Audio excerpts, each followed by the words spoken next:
So I just wanted to show a little closer up of that Slickensides that I was showing.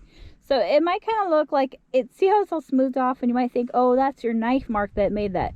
No, that's a real mark that was in there between two PEDs that I discovered when I was looking at the structure. By the way, my dog is in the soil pit with me here. She's trying to catch some frogs that she's been finding all over the place. So, oh, there's one right there. See Star's frog.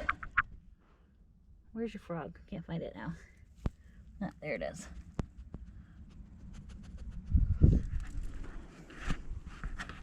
So anyways, the Slickenside, that's what the Slickenside is. It's caused by the shrinking and swelling of clays as they slide past. So imagine another piece sitting on top there, and it would be sliding past this piece over time, shrinking and swelling because of the high-smectite clays that are present in this type of soil.